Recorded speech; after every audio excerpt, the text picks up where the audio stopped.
Naturally हमारे लिए एक चैलेंज था। ये बहुत बड़ा एक जो केस था वो हमारे पास था, और जैसे कि आप जानते ही हैं कि इस तरह की जो माइनॉरिटी किलिंग हो रही है उसमें कई सारे एक बहुत मोडस ऑपरेंडी जिसको हम कहते हैं वो यूज़ हो रहे हैं। बार बार हैंडलर की तरफ से ये डायरेक्शन आती है कि स्पेसिफिकली किसी कम्युनिटी को टारगेट किया जाए, और अक्सर व बेशतर आपने देखा कि इस साल हमारे पास काफ़ी सारे इंसिडेंट हुए पिछले साल 1.5 साल में, जहाँ पर कम्युनिटी की बेसिस पे या रेजिडेंस की बेसिस पे टारगेट किया गया लोगों को।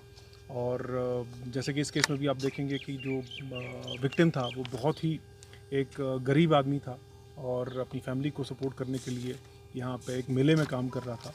तो डेफिनेटली ये हमारे लिए बहुत इंपॉर्टेंट केस था, और I would say that it was a matter of मैंने आपको पहले ही कहा, yes of course this was a group which has been working for some time. There are some leads which we are investigating. We expect certain more arrests and certain more revelations in the case.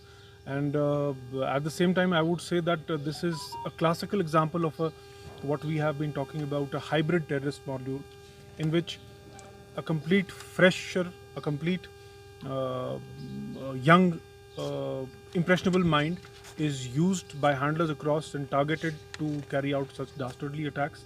And somehow these minds are I would say brainwashed enough, and they are motivated enough, and they are radicalized enough to carry out such dastardly acts merely on the directions of the terrorist handlers. उसमें count करते हैं, but कुछ को अगर मैं enumerate करूं कि जैसे एक रिक्रूटमेंट इनटू टेररिस्ट रैंक्स है, उस पर काम किया गया है। उसके बाद जो ये मॉड्यूल्स हैं टेररिज्म के, इनको बस्ट किया गया है। तो ये 2-3 चीज़ें हमारी जो बिल्कुल सरफहरिस्त रहती हैं कि जिन पे हम काम करते रहते हैं, और अभी तक मैं ये सोचता हूँ कि काफ़ी खासी कामयाबी मिली है जेके पुलिस को और बाकी फोर्सेस को इस सब चीज़ को कंट्रोल करने में, और वो जो हमारे इक़दामात हैं वो जारी और सारी रहेंगे।